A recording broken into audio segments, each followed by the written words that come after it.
Gladys, j'espère que vous allez bien. Alors aujourd'hui je vous retrouve dans une vidéo haul et impression sur les produits Kat Von D, voilà, qui sont enfin sortis dans nos Sephora le 28 janvier dernier. Donc ça fait une éternité en plus qu'on attend cette marque, elle devait sortir l'année dernière à peu près à la même période. Finalement ça avait été retardé d'un an, mais ça y est, enfin on les a. Donc du coup j'ai pu acheter pas mal de petites choses pour un petit peu tout tester. Et je vais vous en parler aujourd'hui puisque ça fait depuis le 28 que je les utilise et du coup je peux vous donner mon petit avis là-dessus. Donc c'est parti, on va commencer tout de suite par le commencement. Donc je vais vous parler du primer Lock It qui est donc une base à maquillage transparente. Donc c'est une base qui est quand même très hydratante, elle est hyper fondante sur le visage, elle n'est pas du tout collante. Je la trouve assez sympa. Après c'est vrai que moi je l'utilise en général quasiment jamais de base, ou du moins les bases que j'utilisais c'était plus avec du silicone. Là on n'est pas du tout en fait sur la même chose. Du coup voilà, petite base transparente qui est ma foi plutôt pas mal, donc que je mets entre la crème de jour et le fond de teint on va dire. Donc voilà, j'ai pas les prix par contre, mais de toute façon vous les trouverez en allant sur le site de Sephora. Donc voilà, pas d'inquiétude, je vous mettrai le lien du site si vous voulez en barre d'infos. Donc pour la base c'est plutôt pas mal. Après comme je vous dis, j'ai pas forcément de gros points de comparaison et ça fait que quelques jours que je l'utilise celle-ci. Donc j'ai pas non plus full chose à dire dessus. Ensuite on va passer au fond de teint Lock It donc, qui est en teinte Light 42. Donc c'est la teinte la plus claire je crois, ou la deuxième plus claire, je ne sais plus. Mais en tout cas elle est hyper claire, ça c'est tout ce que je peux vous dire, c'est qu'elle est proche du blanc quasiment. Mais du coup elle match très bien avec ma carnation. Donc c'est un fond de teint qui est quand même couvrant, qui a une très bonne couvrance, mais alors c'est absolument dingue de voir l'effet que ça a sur la peau pour un fond de teint qui couvre autant. C'est à dire que moi je l'utilise avec la Beauty Blender et il n'y a aucun effet de matière. Clairement il n'y a aucun effet de matière, contrairement par exemple au All Nighter de chez Urban Decay que j'utilisais actuellement, où là vraiment on ressent cet effet un peu cake sur le visage. Là on a l'impression d'avoir un fond de teint très très light, alors qu'en fait il est très couvrant. Il est super, franchement je le trouve vraiment super. Maintenant j'ai changé de crème de jour, donc c'est vrai que comme j'ai la peau qui regraisse au début, donc avec ma crème Clinique Pepstar, je trouvais que au bout d'une heure déjà ça avait bien regressé et au final je pensais que ça venait du fond de teint. Et j'ai changé de crème de jour et ça venait tout simplement de la crème de jour, puisque je peux passer une journée tranquille sans avoir besoin de poudrer ou de faire de retouches ou quoi que ce soit. Il ne migre pas au cours de la journée non plus, je trouve que pour ma peau grasse c'est totalement acceptable. Donc voilà, c'est un très très bon fond de teint, très bonne couvrance, mais sans, comme je vous dis, effet de matière. On n'a pas l'impression d'avoir le visage lourd quand on le porte.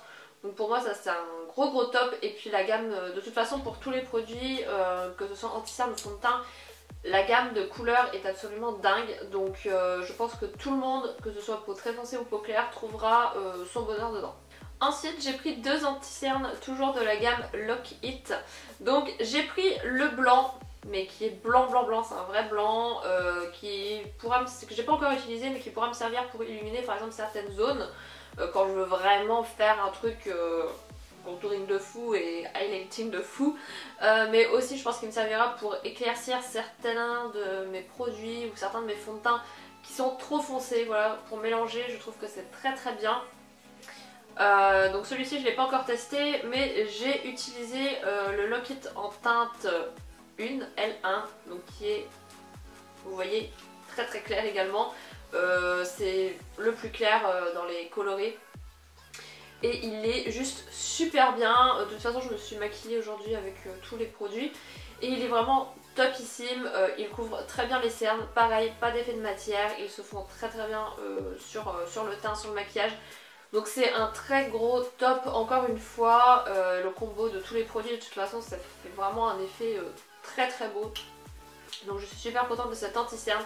Je pense qu'il fait clairement partie de mes préférés, avec peut-être celui de Urban Decay et peut-être celui de Sephora aussi, même si ils sont un petit peu plus jaunes je dirais. Là on est vraiment sur une teinte plus rosé, pareil pour le fond de teint, vous avez des teintes rosées, vous avez des teintes plus jaunes. Donc voilà, moi j'ai pris tout ce qui était rosé et très très bon produit, et celui-ci pas encore essayé, mais je pense que de toute façon je lui trouverai utilité forcément. Donc celui-ci à voir, mais en tout cas très très bon produit en ce qui concerne l'anti-cerne.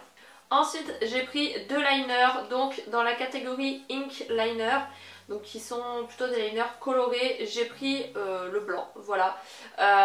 Vous avez quelques couleurs, vous avez du bleu, du noir aussi il me semble, du vert et un espèce de marron bronze et le blanc.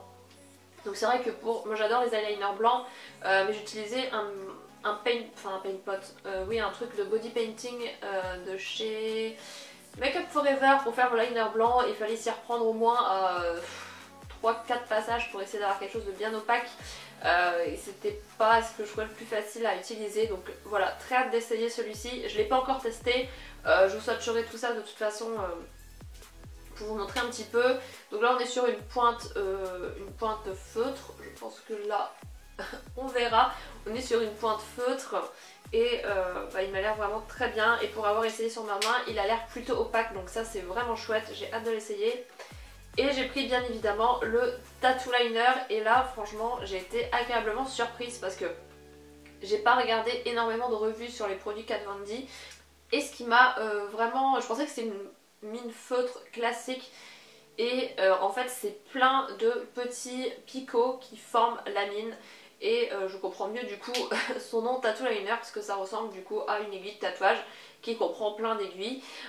Donc j'ai trouvé ça assez intéressant, et au premier passage il était très noir, il n'y a pas besoin d'attendre que le produit descende, c'était vraiment un truc de fou. Donc voilà, très très bon liner. Pour ceux qui aiment le liner un peu feutre, je pense que c'est une valeur sûre, en tout cas moi j'aime beaucoup. J'ai failli oublier pour le teint la poudre translucide, donc c'est une poudre... Voilà, translucide qui est légèrement colorée, c'est pas une poudre blanche comme par exemple celle de Makeup Forever. Là on a légèrement une couleur, mais honnêtement sur la peau ça ne rajoute aucun effet de matière. Elle est très très bien, peut-être pas aussi bien que la By Terry honnêtement, parce que la By Terry je l'ai vraiment vraiment adorée. Mais sinon elle fait tout à fait son job, elle matifie très bien la peau, donc à partir de ce moment là il n'y a pas de souci. Et ce que j'aime bien c'est que justement il n'y a pas un espèce de tamis, parce que moi je galère à chaque fois à attraper la matière quand il y a un tamis. Donc c'est clair que pour le transport le tamis c'est quand même beaucoup plus simple, mais comme moi je la prends pas avec moi en général, je préfère quand il y a des petits trous comme ça et que je puisse mettre la poudre directement dans le capuchon. Sinon je galère et ça me saoule. Donc voilà, très bonne poudre, et honnêtement il y a pas mal de quantité à l'intérieur, donc très satisfaite pour le moment. De toute façon vous allez voir, je suis satisfaite de tous les produits, donc voilà, j'ai pas été déçue plus que ça par quelque chose. Mais c'est une très bonne poudre transparente. Après voilà, ça reste une poudre translucide, rien de miraculeux non plus, mais c'est un bon produit. Je me suis pris deux pinceaux, donc là j'ai plus les boîtes, mais c'était vendu dans des boîtes très jolies. Je me demande si ça ressemblait pas un peu à des cercueils, je ne sais pas, mais bon, la boîte était très sympa en tout cas. Du coup j'ai pris le pinceau contouring double embout, il est topissime, je n'utilise plus que celui-ci honnêtement. Donc c'est des duos fibres, donc on a la partie un peu boule comme ça que moi j'utilise pour l'instant pour l'highlighter, et la partie biseautée que j'utilise du coup pour travailler mon contouring. Il est très très bien, les poils sont denses. Franchement super bien. Et du coup j'ai pris le pinceau pour les yeux, pareil double embout. Donc là on a une espèce de pinceau boule, toujours du haut fibre, qui est très dense également, donc qui applique très bien, par exemple moi je fais mon creux de paupière avec, il applique très bien la matière. Et là on a quelque chose de beaucoup plus crayon, beaucoup plus, vous voyez, fin, qui remonte comme ça. Donc il sert également pour les lèvres il me semble. Moi j'utilise que pour les yeux, et pour le dessous de l'œil c'est une tuerie, donc voilà. Les pinceaux, gros coup de cœur également. Après je n'ai pas testé les autres, peut-être que je prendrai celui pour le fond de teint, mais c'est vrai que moi j'aime beaucoup travailler à la Beauty Blender. Donc voilà, mais pourquoi pas tester un nouveau pinceau pour le fond de teint. Mais en tout cas ceux-ci sont vraiment vraiment chouettes, et j'adore franchement celui pour le contouring, c'est le meilleur que j'ai testé pour le moment. Ensuite on va passer aux ombres à paupières. Donc il me semble qu'il y a dans mon Sephora 6 couleurs d'ombres à paupières disponibles, donc nos ombres à paupières mono. Donc j'ai pris tout d'abord le Thunderstruck qui me sert d'highlighter et qui est une couleur juste trop canon. Des fois je le mets sur les lèvres, Je le mets en coin interne, je le mets en highlighter, je le mets partout. Donc je vous ferai des close-up pour que vous voyez mieux, mais c'est un blanc avec des irisés un peu orange. Franchement, si vous devez prendre qu'une seule couleur, prenez celle-ci parce qu'il est trop canon. Et je vous dis, en highlighter, c'est un truc de dingue. Là je l'ai mis, je ne pense pas que vous verrez très bien, mais trop beau. Ensuite j'ai pris le Iggy qui est un vert, mais genre vert. très beau, donc ils sont tous avec des espèces d'effets un peu caméléon irisés, et donc c'est juste trop beau. Je l'ai pas encore essayé celui-ci, j'ai juste swatché en magasin et j'adore ce genre de couleurs. C'est vrai que j'utilise très rarement en fait des couleurs comme ça, donc je me suis dit bah pourquoi pas essayer puisque la pigmentation est dinguissime franchement. Voilà, très joli vert, mais après faut oser, faut trouver le make-up qui va avec, mais je pense qu'il n'y aura pas de souci. Et j'ai pris le Trasher qui est un doré, mais un doré, je sais pas comment expliquer, un doré froid. Un doré ocre froid, donc pareil, trop beau. On dirait un vieux doré en fait, vous savez l'effet un peu patiné qu'il y a sur les objets un peu dorés, bah voilà, ça fait un peu ça et je le trouve trop beau. Donc pareil, je l'ai pas encore essayé celui-ci sur les yeux, mais à mon avis il va être canon. Passons aux palettes, donc il y a 3 palettes disponibles, j'ai pris les 3 comme ça il n'y a pas de souci. J'ai tout d'abord pris la Shade and Light, donc c'est tout simplement la palette de contouring qui se présente comme ceci et oh my god, franchement sans déconner, c'est la meilleure palette de contouring que j'ai testée. Donc j'ai pas énormément de produits pour le contouring, mais je peux vous dire que je crois pas que j'en rachèterai d'autres pour le moment parce que celle-ci est juste dingue. Franchement elle est super bien. Toutes les couleurs sont portables pour une peau très blanche comme la mienne. Il n'y a pas de sous-ton orangé, il n'y a pas de paillettes, c'est toutes des teintes mates. Donc c'est vrai que moi j'utilise celle-ci qui est la plus claire que je mélange des fois ces deux-ci. Là je pense qu'on sera un peu trop foncé pour le moment pour moi, mais c'est un truc de dingue. Ça se fond, alors avec le pinceau c'est une tuerie, ça se fond parfaitement sur la peau. Les textures, de toute façon toutes les textures des fards, hormis peut-être les métallisés que je viens de vous montrer, tous les fards mat ont une texture, je vais pas dire que c'est un peu crémeux en fait, c'est un peu crémeux. C'est semblable je dirais à la Anastasia Beverly Hills, si vous connaissez la Moderne Renaissance, moi j'ai que celle-ci comme palette de chez Anastasia. C'est un petit peu similaire à ce genre de texture là, donc on peut croire que c'est un peu poudreux mais honnêtement je trouve qu'il n'y a rien de mieux pour se fondre parfaitement voilà, sur le make-up. C'est absolument super, donc voilà pour cette magnifique palette. Ça fait très longtemps que je voulais une palette de contouring et je trouvais que celle d'Anastasia était chère et petite, donc du coup celle-ci est juste canon, je vous la recommande vivement. Donc là vous avez les teintes qui servent pour illuminer, donc le dessous de l'œil par exemple, des teintes un petit peu plus jaunes pour les cernes, etc.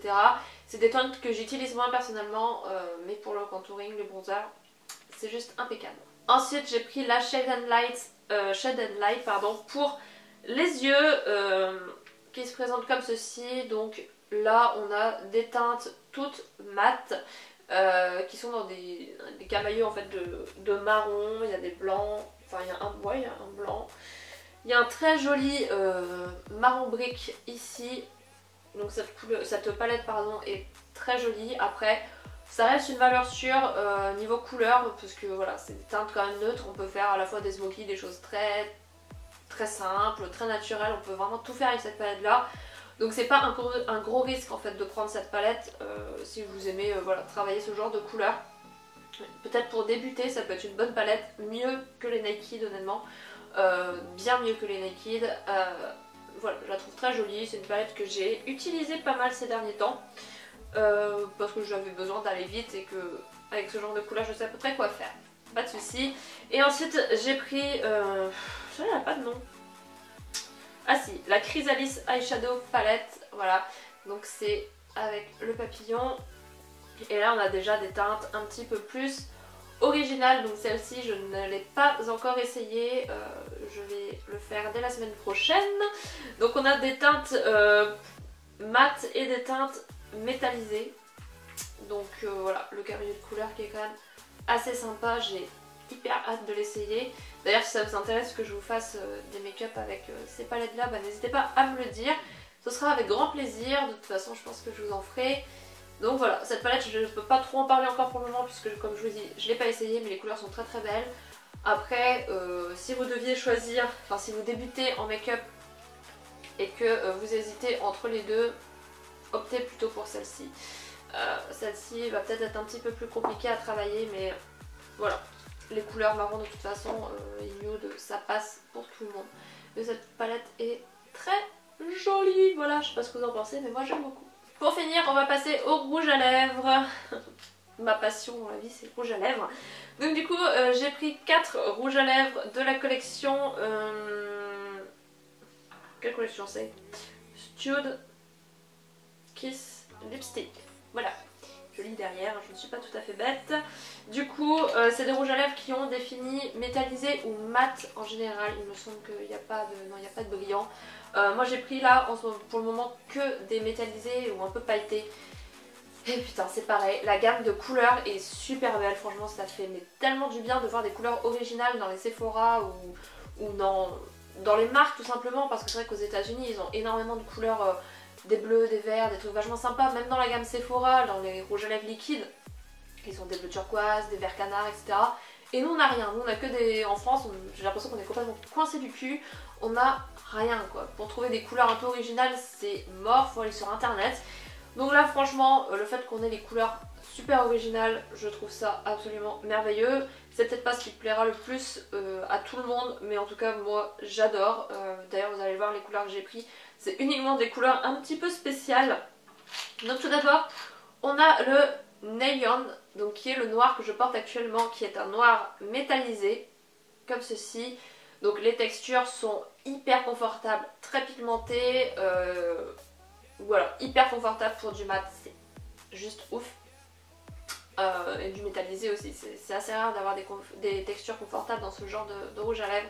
Et là c'est crémeux, ça glisse sur les lèvres, c'est hyper pigmenté, donc rien à dire. Donc j'ai testé que celui-ci pour le moment. Il ressemble un petit peu, je dirais, avec moins d'irisé, à celui de chez Kylie Cosmetics, là, la couleur... je m'en souviens même plus, pourtant j'ai galéré pour l'avoir celui-là. Mais bon bref, donc le noir métallisé comme ça, très très beau. Donc c'est super sympa je trouve comme couleur, j'adore. Ensuite on a le Plan 9 qui est un vert, mais pareil, métallisé. Juste trop canon. Donc pareil, je l'ai pas encore essayé, là je serais obligée de mettre un contour des lèvres, donc il faut que je vois un peu avec ce que j'ai. Mais la couleur est trop belle, je l'ai swatché sur ma main, c'est un vert... Un vrai vert quoi, c'est pas un vert trop foncé, c'est pas un vert trop clair, c'est juste un vert quoi. Donc très joli. Dites-moi d'ailleurs si vous avez testé ces couleurs là, ce que vous en pensez, si vous aimez. Ensuite j'ai pris le pot qui est un bleu. Alors je voulais pas le prendre au départ parce que je pensais que c'était juste un bleu foncé, c'est vrai que j'étais bleu j'en ai plein. Mais je me suis rendu compte qu'il était quand même un peu métallisé, voilà, il y a des petites paillettes à l'intérieur. Un peu rose, mauve et tout. Trop beau, franchement trop beau, mais c'était vraiment la chose à faire, je trouve ce genre de make-up, c'est absolument fabuleux. Après il y a plein d'autres couleurs beaucoup plus faciles à porter, mais j'aime trop, je l'ai pas encore testé pareil, mais je sens qu'il va être top. Et pour finir j'ai pris le Gothica, alors celui-là c'est un véritable coup de cœur, c'est un orangé bronze avec des paillettes orangées, mais juste trop beau quoi. J'ai craqué dessus quand je l'ai swatché, là ça me a des vraies paillettes. Autant les autres sont un petit peu plus métallisés, mais alors là c'est pailleté à fond et il est trop canon. Donc de toute façon n'hésitez pas à me suivre sur Instagram, réseaux sociaux, etc. Je vous ferai forcément des photos avec ces rouges à lèvres là. Peut-être même que je vous ferai un make-up d'ailleurs avec celui-ci parce que je le trouve vraiment trop canon. Pour finir, bien évidemment, je ne pouvais pas passer à côté des rouges à lèvres liquides mat, donc de la gamme, attendez, Everlasting Long Lipstick. Voilà, donc j'ai pris 3 couleurs, j'ai encore pris des couleurs pas très faciles à porter. Donc bien évidemment un bleu, donc qui est le Echo, qui est très joli. Par contre je trouve que les couleurs bleues ont tendance à plus assécher les lèvres. Donc voilà, celui-ci assèche un petit peu plus que les deux autres. Par contre niveau pigmentation c'est top, couvrance, du coup c'est vraiment même, donc c'est top. Et tenue, on est vraiment très bien. Et en plus ils sont pas si chers que ça, honnêtement ils sont à 19,95 €. La gamme Pour une gamme comme ça, honnêtement, c'est pas si excessif. Par exemple que Urban Decay qui ont vachement augmenté leur prix sur tout ce qui est palette, etc. Franchement, on reste sur des prix de base, mais qui sont abordables et pour une qualité juste dingo. Donc voilà, le petit Echo, un très joli bleu foncé. Ensuite, j'ai pris le Noble, qui est un pêche crème. Donc c'est pas la couleur qui me va le mieux, honnêtement, mais c'est une couleur que je n'avais pas et j'avais envie de tester. Donc voilà, très joli aussi, peut-être un tout petit peu moins pigmenté que les autres. Et encore, non, c'est pigmenté, mais c'est juste que ce genre de couleur très claire, ça a tendance à faire un petit peu de traces. Donc faut mettre deux couches, je dirais, pour avoir une couleur bien uniforme. Et bien évidemment, le Requiem, voilà, qui est un espèce de lilas rose pastel, qui tire plus vers le rose quand même, mais trop beau. Donc là, j'ai déjà mis une photo sur Instagram, si vous voulez voir le résultat, mais je vous ferai sûrement un make-up aussi avec. Donc voilà pour les 3 petits rouges à lèvres liquides, bien évidemment, je viens d'acheter d'autres, hein. Donc là c'est la première fournée, on va dire, de produits, mais voilà, très joli. Voilà tout le monde pour ce qui est de ma petite revue slash haul de la marque Kat Von D. Donc honnêtement je suis hyper satisfaite, je m'y attendais un peu, j'avais quand même envie de bien essayer de tester, de pas forcément croire tout ce qu'on entend autour enfin tout ce que j'entendais autour de moi. Je voulais vraiment faire mon propre avis et je suis on ne peut plus convaincue des produits, ils sont vraiment top. La gamme de couleurs est incroyable, on a des produits très originaux. Pour tout ce qui est carnation, où il y a le choix, vraiment, vous allez forcément trouver votre bonheur. Donc moi la seule chose que je peux vous dire c'est de foncer et d'aller regarder dans vos Sephora du coup. Voilà, s'il y a quelque chose qui peut vous plaire. Il y a d'autres produits encore que je n'ai pas. Il y en a certains que je ne vais pas acheter parce qu'ils ne me serviront pas. Et je pense que pour le moment je vais essentiellement me maquiller avec ça. Voilà, c'est un peu mon problème. Dès que j'ai un truc nouveau, je me maquille que avec, et les autres ça passe aux oubliettes. Mais je suis super contente. Voilà, je pense que ça se voit d'ailleurs, je suis super contente.